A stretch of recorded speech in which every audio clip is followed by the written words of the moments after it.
Welcome, everyone, to Stepping Into Your Leadership. I'm your host, Christine Courtney. Our goal here is to give you some actionable takeaways that will help you lead your teams. Thanks for joining us on this leadership journey. Let's get started.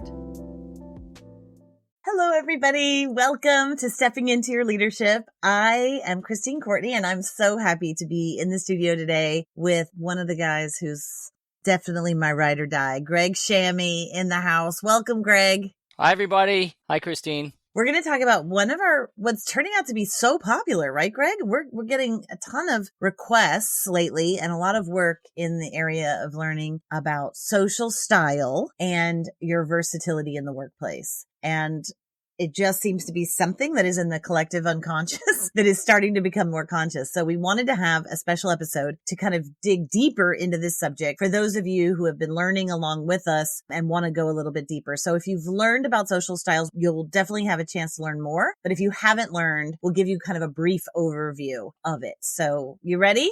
Ready, spaghetti. Okay, here we go. So just to give all of our analytical people out there some basis that this is just not made up phony baloney, that this is based in research, I wanted to give them just a brief history of where this social styles assessment comes from. Okay, so even though while it's called social style, it is really talking about how you are at work. It means social because it's coming from the idea of social intelligence. So Greg, I know you know about social intelligence. So you want to just give them a brief overview of what social intelligence is real quick? Yeah, absolutely. I mean, we've all heard the term emotional intelligence and how important it is in the workplace. People describe it as the most important soft skill, and I would argue that it is not soft. It is essential. And, the emotional intelligence piece is about understanding my own emotions and how to navigate them and express them in a healthy way and how to navigate other people's emotions. And that's where the social piece comes in, is the interaction piece with other humans in the workplace and beyond. And how do I navigate that in effective ways when you're including all the different elements that come up when you're dealing with fellow humans? Yeah. And what I love about this is that some people do this very naturally and don't even realize why they're good at it. And what this does, it starts to break down human behavior into categories. So if you're not good at it, you can learn to get good at it. It really breaks down stuff that we don't talk about. Like it's all what people perceive as like it's a gut instinct, but it actually can be broken down. So if you need to get better at interpersonal effectiveness, this is for you. If you're already good at it, you are going to love it because your neurons in your brain are already primed to take on even more information in this area and get great at it. So really, when we're talking about it, like Greg said, we're talking about interpersonal effectiveness. That's the extent to which a person interacts productively with others, earns their respect and support, and gains their trust. And the key to this is that we're all different. And that's why the assessment is interesting, because the social styles assessment, because it puts you into one of the quadrants, which we're going to talk about. And then you get to see kind of how you are in relation to how you work with others and how that impacts people that are similar to you and different than you and how it impacts those interactions. Right. And we're going to end today with some tips for each style that Greg's going to give you. But in most industries, like your employee's ability to work productively with others sets you apart as whether you're going to succeed or fail. So this is a great one to help. It helps not only with how employees get along, but it really helps with sales. Salespeople love this because it allows you to read the room very quickly, so to speak, read the person, adapt your style a little bit for them when it's need be. Also with vendors, with your spouses, with kids, any of this we're going to touch upon. But just to give you a brief history goes back to Socrates. So really, whenever we're talking about these types of surveys, they all go back to Socrates, right? Because really what he was looking at, he was even realizing way back then that people were either purpose driven or they were relationship driven. And you will notice that whether you're talking about DISC or whether you're talking about social styles or whether you're talking about working genius, whatever the assessment is that you're working on, generally those two categories come into play. And that goes as far as it probably goes back before Socrates, but that's when we have like notice of it. And then a long time went until about 1945 at Ohio State, and the Department of Navy did a huge study, and they started looking at like what makes the most effective leaders, right? And when they started looking at that, lo and behold, they came up with, they had like 150 different things. And what they started to see when they looked at it was that it came into these two quadrants, relationship oriented leader or a task or purpose driven leader. And what they started to realize that both are good. It just depends on the situation. And then in the late 1950s, David Merrill took all of that information and learning and created what is known now as the social style and versatility scale, and really looking at like not only a self-assessment piece, but when you do social styles, you can also get your team and the people you work with to do an assessment of you. It's a little more costly, but that is one thing you can do so that you can compare how others see you to how you see yourself. And so David Merrill added that. And then also this idea of the higher versatility scale you had, the better you were at adapting to other people's styles. All right. So that's the basic history of where this came from. And now we're going to talk about what are these 4 styles. So you take the assessment and then you get this huge report and it comes to you and it's a little overwhelming. And then hopefully Greg or I or somebody on our team comes out and does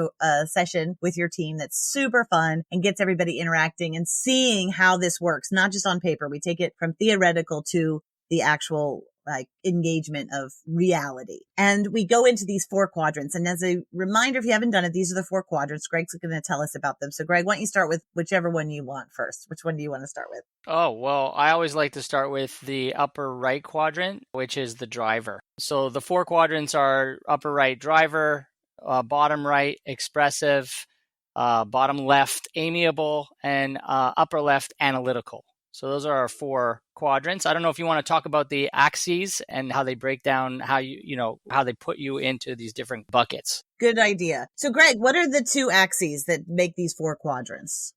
Okay, so on the x-axis, you have assertiveness scale.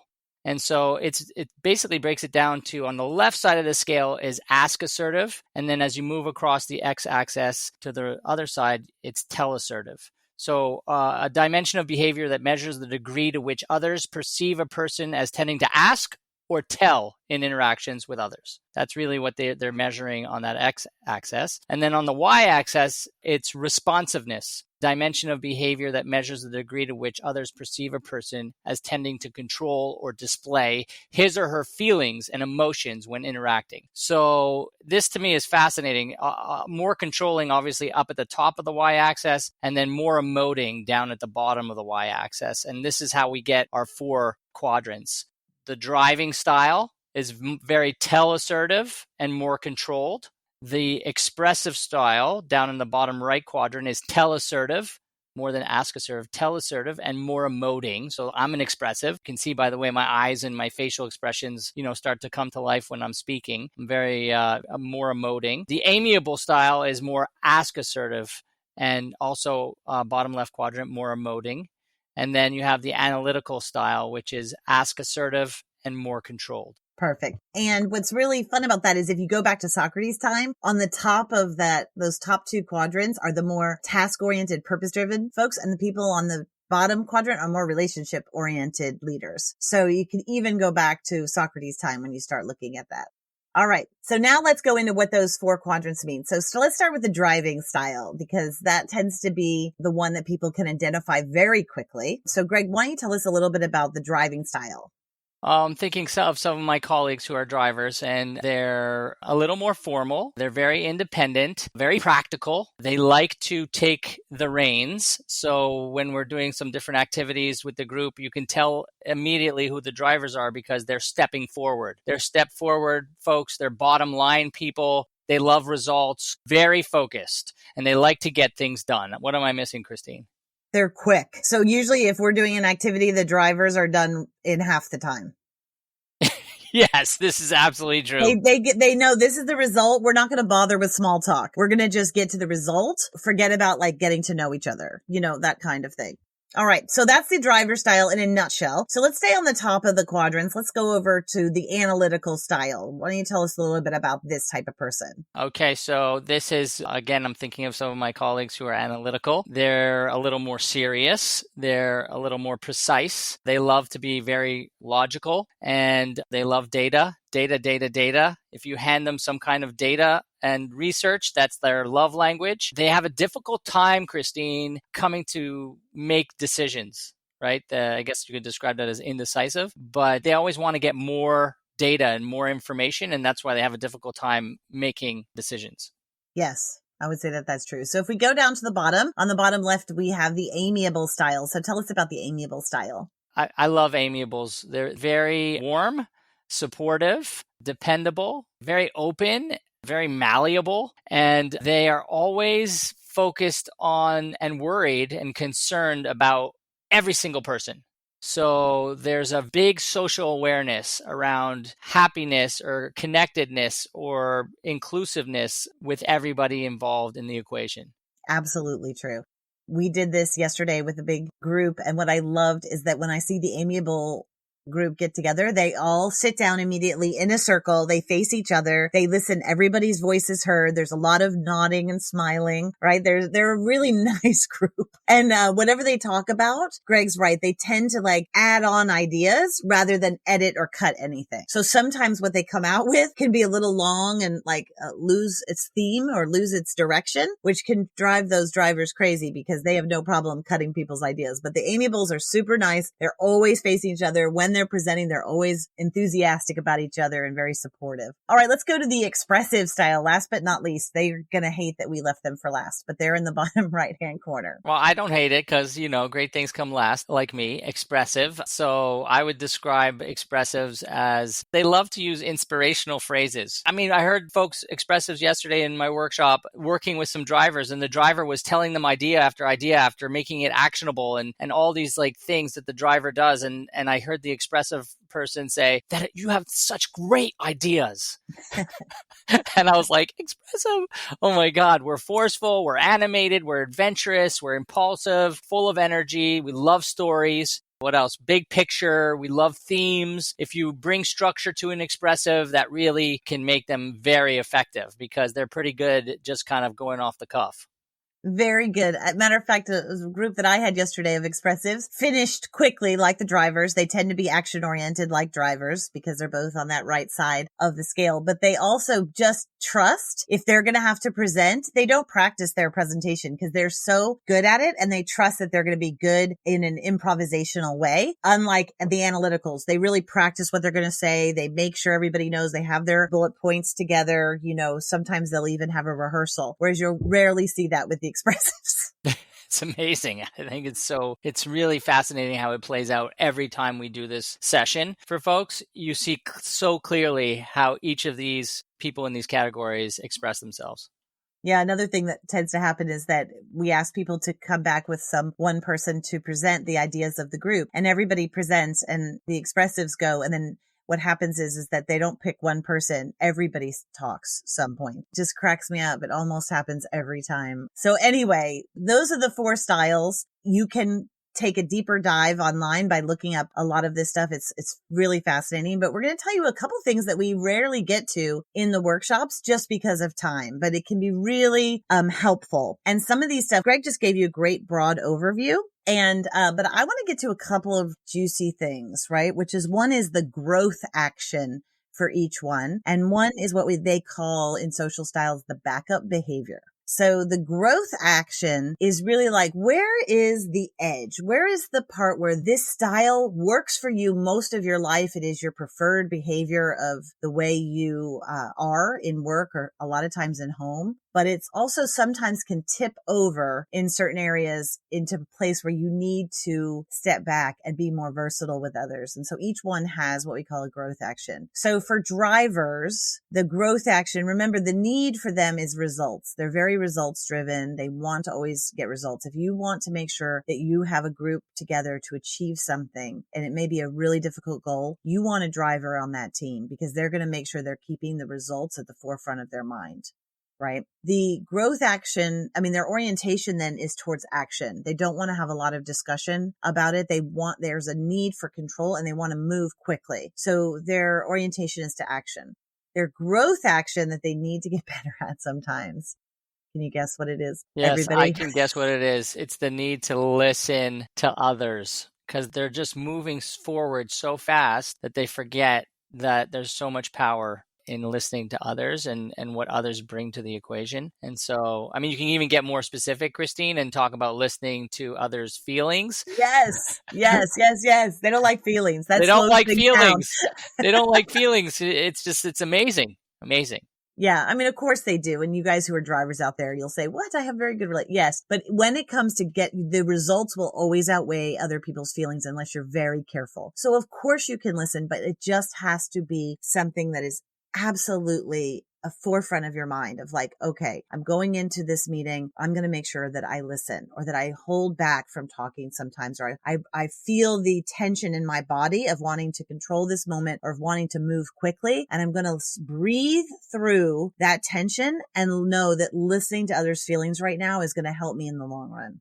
All right. So that's the driving style. The analytical style, Greg, they have a need. So they want results too. Everybody wants results at work. But however, their need more than results is to be correct. They want to be right. They want to have the right answer. They want to make sure they're doing the right thing for the organization. So therefore, they are really oriented towards thinking about things, processing it, wondering, have I weighed the pros and cons? How can I make sure that I'm correct? Very academic, very academic. Very academic, love to do a lot of research. If they're going on vacation, check that they have researched with everybody. Sometimes they have ChatGPT do their vacation plans. Like they do, they are very much researchers. And their growth action, right, because of this is to declare. That's right. Sometimes make decisions based on what information they have at the time.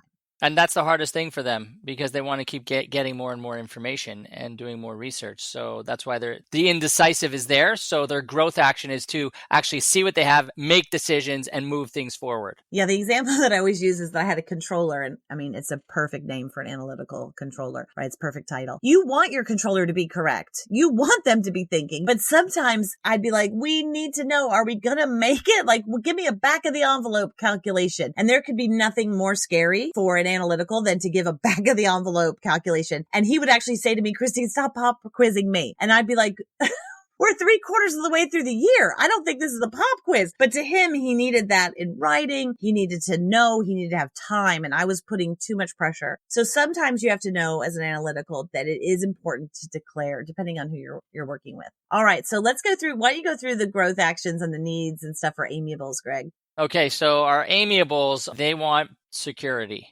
They want personal security. They want to feel safe. They want everyone to feel safe, right? That's their need. Their orientation is definitely not thinking. It's relationships. Are you okay? What do you need? How's it going? How's this working for you? How can we make this better for you, right? Relationships. Their growth action is to initiate without others' buy-in. Very hard for Amiables to initiate and move things forward without knowing everyone is on board. Yeah. So a lot of times when an Amiable comes to you with an idea, they'll mention the word people 50 times in the conversation, and they will have checked not on ChatGPT or not in chart data, but they will have checked and talked to everybody in your organization to say, well, if we're having our holiday party, we should have 3 different types of food, or we should have 3 different ways to get there, or we should have, and sometimes you have to be like, just choose one. And that stress comes up in them of like, oh my God, I'm not taking into account everybody's feelings.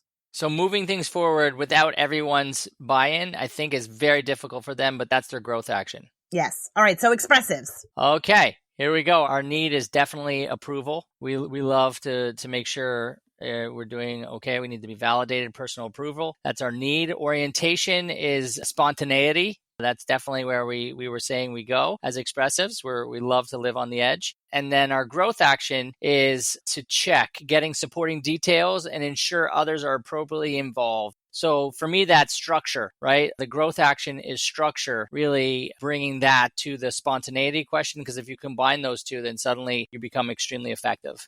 Yeah, I'm going to blow your mind here with this one too, because I've been reading up a lot on social styles lately, and I too am an expressive, and I was reading this idea of this growth action as to check, and that's definitely true. I need to check my gut feeling. I'm very confident, right, with my gut feelings, and so sometimes I need to check that. But the other thing I read, Greg, are you ready for this? We also have to check our behavior. And this one was like an ouchie for me, because I know this feeling sometimes where I can come in big, Like I can come in big somewhere that doesn't always require that type of energy. And I can kind of take over a room if I'm not careful. Sometimes that's needed. But I thought, oh, I know that feeling of sometimes I've even had people, and this is so shameful, but I've even had people put their hands over their ears like I'm too loud. And it hurts me. Like I feel that like as a kid being told that sometimes I was just a little too much. And so when I have that, I have to remember sometimes I have to take a breath before I start my wonderful spontaneous thing to kind of just check my behavior. Is my energy, is my behavior in line with what is needed in this moment? Well, that makes complete sense and very relevant for me too. I mean, and I think that's where our social intelligence, our emotional intelligence, our reading the room, our seeing what the needs are, right? Checking with what's needed by others is going to really help us put ourselves where we need to be in that space. Yeah. The other thing that we don't get to talk about a lot is what they call in social style backup behavior.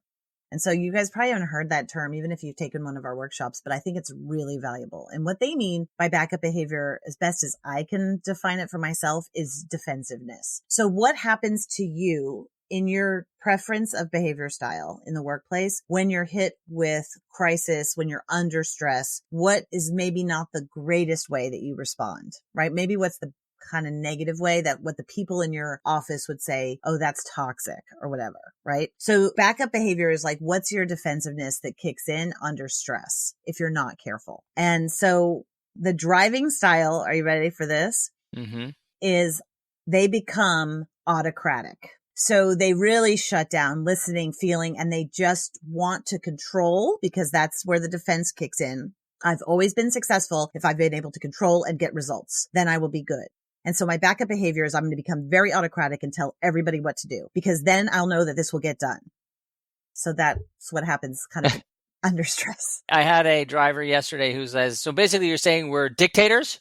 Yeah, sometimes. And I was like, well, that depends on the situation and how, what behaviors you decide you're going to be using. So I love that. So they become autocratic. That's when you overdo that behavior that makes you in that quadrant, whatever quadrant it is. When you're overdoing it, that's what happens.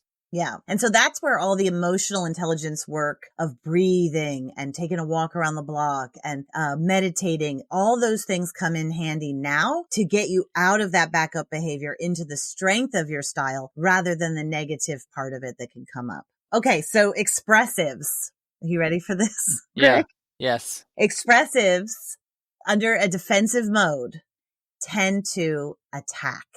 And this was interesting to me to read about because I was defensive at first when reading this. And then I was like, oh yeah, like we tend to be good with our words. And so those words can also lash out with a lot of energy and can go on the attack. And sometimes, depending on where you are in the quadrants, right? You might be closer to driving or you might be closer to amiable, but still in the expressive. That attack can look different. So that attack can look passive aggressive. It could be that you're complaining to your neighbor about this person or you're being very harsh. And I know for myself, sometimes in my executive team meetings where maybe I feel very comfortable, but if we have a lot of stress in the past, I'm not proud of it, but sometimes my response has been to lash out at someone who's not in the room, but who's somebody that I'm upset with or their behavior is upsetting. And I'm actually not the greatest of leaders in that moment because I'm talking about them in quite a caustic way. And if I could go back, and inevitably when I'm finished, I always feel guilty. And luckily I always have somebody who's amiable. It's always someone who's closer to the amiable style that pulls me back and goes, okay, Christine, but let's think about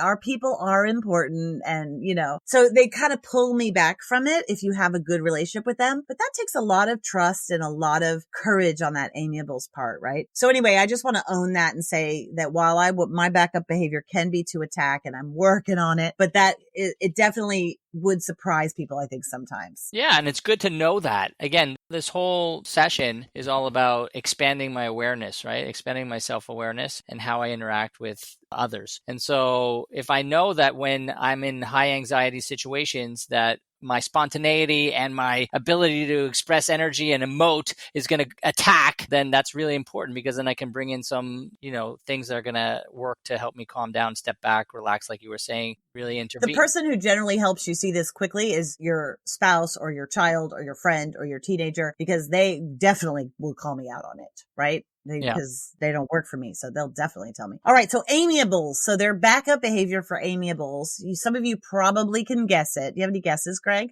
I'll put you on the spot. Well, just thinking here, if their growth action is to initiate on their own, if their need is personal security, right? So then if you expand that, what does it become? It becomes, what's that? Hyper vigilance. Okay. It could be that. It also could be that they acquiesce. They go along to get along because they're afraid of conflict. It's easier for them to just nod their heads. And this is what you see happen, nod their heads, and they go dark behind the eyes, and they just go, okay, because they don't want that conflict. Right. And so not only do they not initiate, now they're not even there. Right. They're partially gone. They just acquiesce and go, okay, whatever you want, because I don't want this conflict. And we see this all the time in the workplace. Right. And what happens is productivity goes in the toilet because you're working with half a person. Yeah. So there's a complete shutdown. Complete shutdown.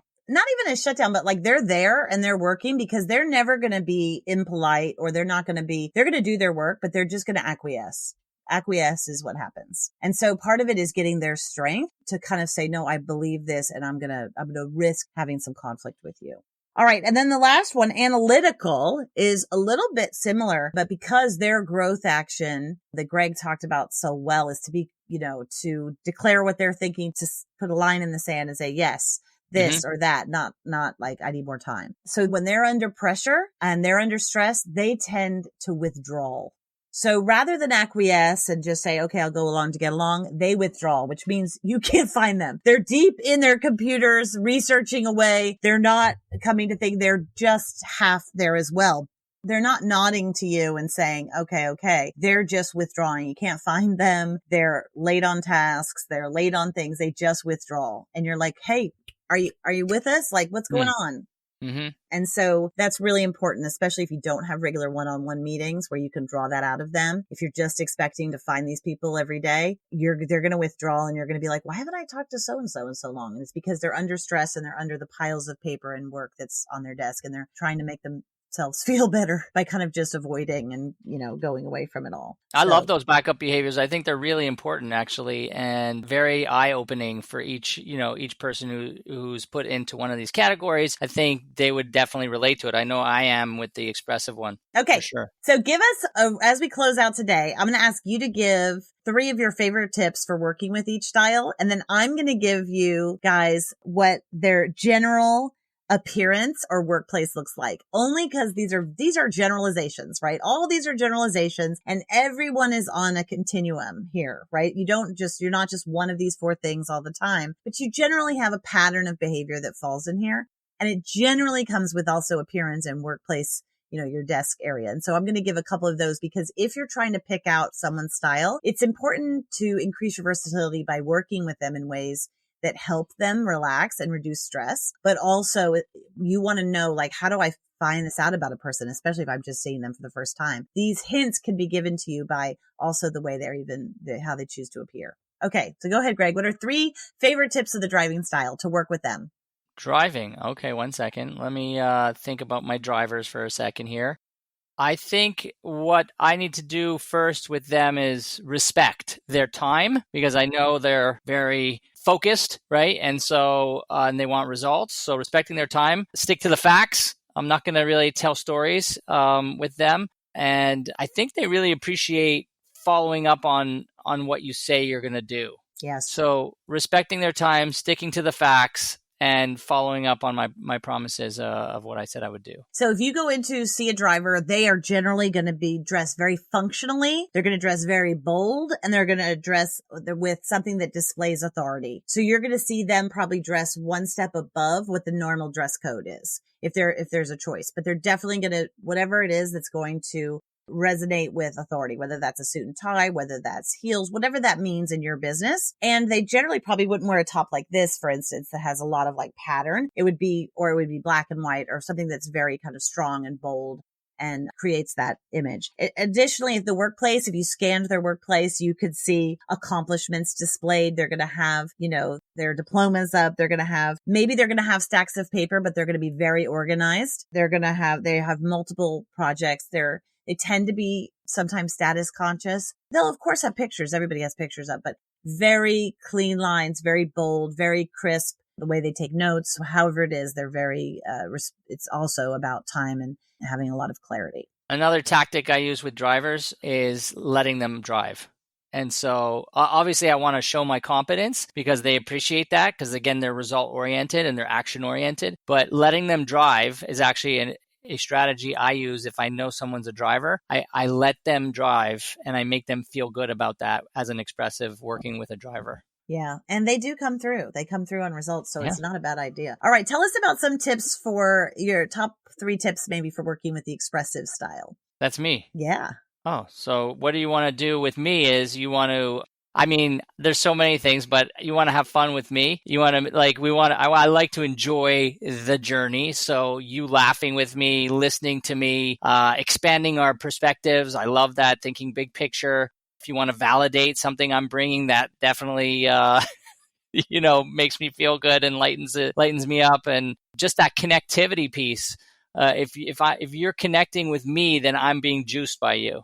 Yeah, love it. And if generally appearance, they tend to be more attention grabbing in their appearance. They tend to be more colorful in what they're wearing. It could be their shoes. It could be something fun. It could be whatever. They're not afraid to grab attention. And the same thing, their workplace can be very colorful, decorative, lots of memorabilia around. They love stories. So they love for someone to say, what's that about? And tell a story about it. Group photos, lots of group photos. They tend to vacation with lots of people, and it also could be disorganized. There's a general chance that it's disorganized. All right. So let's go to Amiable style. What's your a couple of tips for working with Amiable style? Well, you said it really well, I think, in their backup behavior. You want to, obviously, if there's any kind of conflict, you want to approach it carefully. I think that is really important for Amiables. Not that you don't want to approach conflict, because dealing with conflict is essential for being able to, develop strong dynamic teams. But Amiables are super sensitive to that. So I want to be aware of that. I want to get to know them. I want to consider their perspectives. I want to draw out their opinions. If I have an issue, handle it privately. They don't want it to be public, and courtesy is something that Amiables love. Yeah. Make sure I've learned this the hard way. Make sure your emails don't just get right to the point. You've got to say, hey, how are you doing? How was your weekend? They do not like an email that it doesn't have a salutation. I'll tell you that from personal experience. The other thing is their general appearance is casual, comfortable, and somewhat conforming. Like it's not going to stand out terribly generally, but they're definitely usually casual and comfortable in what they're wearing. Their workplace is a very serene environment usually. A lot of times you'll see plants in these people's spaces, lots of personal belongings that are there. Lots of could be, little stuffed animals. It could be pictures of their family, lots of family pictures, and it generally tends to be orderly. All right. And then last but not least, the analytical style. What are some tips for working with the analytical style? Well, I think definitely taking my time because I like to go, with lots of energy. So like grounding myself, really focusing on communicating clearly and being precise in my communications. Don't pressure them for answers, respect their processes, and ask directly for their feedback. I think that's something that analyticals actually appreciate and like. And maybe not, but they need it. they need it. But it's if you're going to do it, I think it's a good thing to ask directly to them. I think they would if they feel safe, and give them the space to sort of answer that however they want. They like the space piece. And time. Time. Yeah. Space and time. Yeah. And their general appearance, as you can probably imagine, is more formal, more traditional, right? Well groomed. These people are very well groomed. They don't miss a haircut. They follow the dress code. Their office is going to be very functional and practical. They're going to have charts up. They're going to have, things taped up that they have to reference pretty often. Sometimes they can have artwork up that makes people think or engage in a different way. They can also, it's going to somewhat appear messy, but they can always find everything. Like they're the people that have millions of piles, but you ask them for something and they know exactly where it is. So those are just some of the tips. And there's so many more things we could get into, but maybe another time, because we can get into listening styles and natural behavior of tasks and gestures, all of these things. But I think you start to get a deeper understanding of where this comes from and how you can really increase your versatility and interpersonal skills by studying this. I love it, Christine. It's so interesting to me, even having done it yesterday with a team. I'm always learning and fascinated by how people respond to this, including myself. And I just love it. Yeah. What's something that you've learned about yourself that you think you're incorporating? Now I'm putting you on the spot for sure. Well, no, for sure. I mean, just like from the social styles breakdown, the expressive piece, continually being fascinated with how I express myself. Actually, you really hit me with that backup behavior piece, because I can see it now. Like I do go into that attack mode if I'm in a high anxiety situation, high intense situation. And I really have to have, tools and approaches to help me ground myself, because the energy is just very high. Very high. So if you want to get better at those things, listen to our episodes on emotional intelligence, because those skills you need for everything, but especially when you're talking about working with social intelligence. Greg, I love talking to you. It's fun. I'm glad that we're doing lots of this work lately. It's so interesting and so full of juicy tidbits for all of us. Thanks so much for coming on today. Thanks you guys for listening, and hope to have you join us again. Thanks, Christine. Thanks everybody for listening. I'd like to give a special shout out to our podcast producer, Richard Francisco. Check out our notes for any details. And if you get anything out of this, please follow us. And if you enjoy it, please take a moment to rate us or write a comment. It will mean the world to us. We'd love to hear from you. And if you just can't get enough, follow me on TikTok and check out tlpnyc.com/podcast for more information.